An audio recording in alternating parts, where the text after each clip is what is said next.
My lords, it's a great pleasure to follow the noble Baroness, Lady Bakewell of Hartington Mandeville, and also to follow the very expert testimony of the noble Lady Baroness Finlay.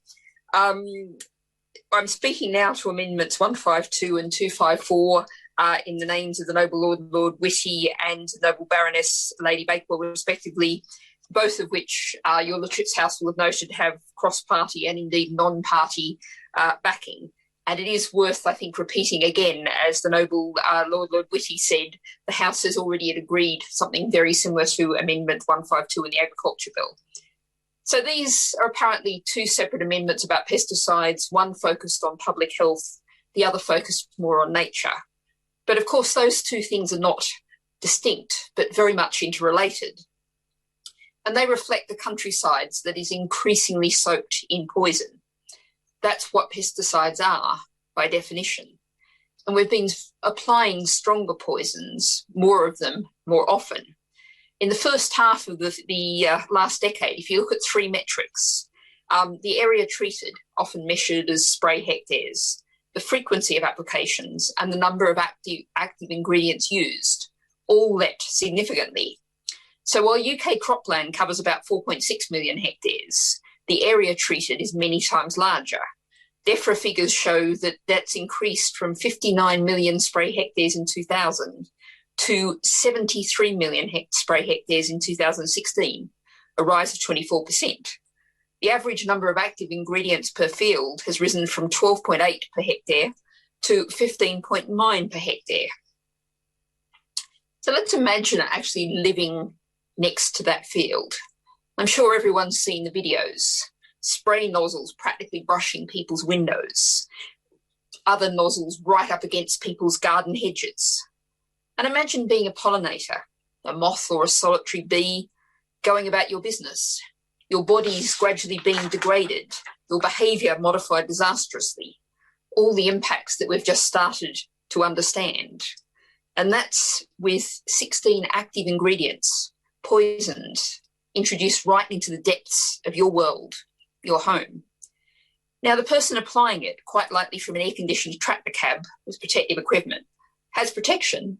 Still not enough, but protection. You, the local resident, or the pollinator have none. You've no idea what's in that spray, and even the experts really have no idea what impact that cocktail of chemicals will have. I refer to DEFRA's own former chief scientific advisor, Professor Ian Boyd, who in an article in Science in 2016 said the impact of, quote, dosing whole landscapes, close quote, has been ignored, and that the assumption that it's safe to so behave is simply false. And even the person applying it will suffer ill effects, as a recent American Academy of Emergency Medical Science journal entitled Influence of Pesticides on Respiratory Pathology set out. It notes there's a significant increase in respiratory problems within the population of people working in agriculture because of this. Now, turning particularly to look at the pollinators, many of the UK's most valuable crops, including apples, strawberries and runner beans, are pollinated by insects. The monetary value of that, if you can put a monetary value on it, is put at £430 million a year. Honeybees are important and there's often a lot of focus on them, but they probably only do 10 or 15% of the work. These wild creatures are crucial, and they're the ones who are perhaps suffering the most. So we're talking about food security being at risk, and particularly the supply of healthy food, that is fruit and vegetables. But the chemical industry will say, oh, we need these chemicals to grow food. And I would very much agree with the comments of the noble Lord Whitty and others, that the closeness between the government and the industry is a grave concern. There is something of an infamous paper from 2011 that I know it's titled, and I quote, "Without pesticides, apple production in the United Kingdom would not be viable," close quote. Well, I ask noble lords to look back and think about before we had pesticides. We actually had apples, a lot of apples. And this is where I would perhaps slightly disagree with the noble Lady Baroness Finlay, who talked about convenience. I think what we have is a broken system. Farmers who are being forced to use these chemicals, forced into production methods to suit the supermarkets, to suit the multinational food production. We can produce the food in different ways and may be sold in different ways. If we think about potato blight, which is the cause of much use of chemicals, that there are varieties that can do very well with little or no application of chemicals that are blight resistant. But they're not necessarily to the exact specifications of the international fast food giants who want their chips all around the world to look and taste exactly the same. But each field, my lord, is not a global field. It's a local field, and we need to be growing the right crops in that field for the right conditions. So this is something I guess noble lords may already be aware of. I'm quite passionate about, but I'm going to restrain myself here and just go to one final point. If you look at DEFRA's 2019 report on pesticide usage on food crops, there's a graph titled Area Treated with the Major Pesticide Groups. In that graph, fungicides tower above the rest. The weight of fungicide increased by 5% from 2017 to 2019. Yet increasingly, as we were discussing a few weeks back in the soil amendments, we understand that fungi are a crucial part of healthy soils.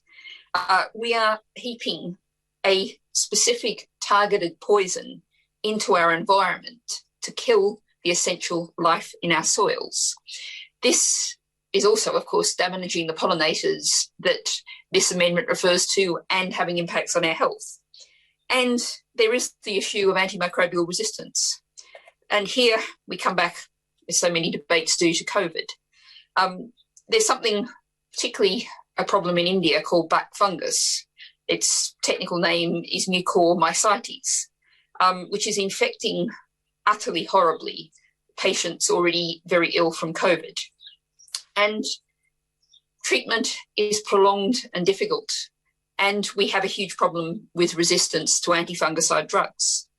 Now, what we've seen also in the US and the UK is increasing levels of infection from Aspergillus, from Candida aureus, and all of these fungi, the species that we target out in our natural environment, are a threat to our health, and we're using the same kind of drugs in the environment that we're then trying to treat those diseases with in our bodies.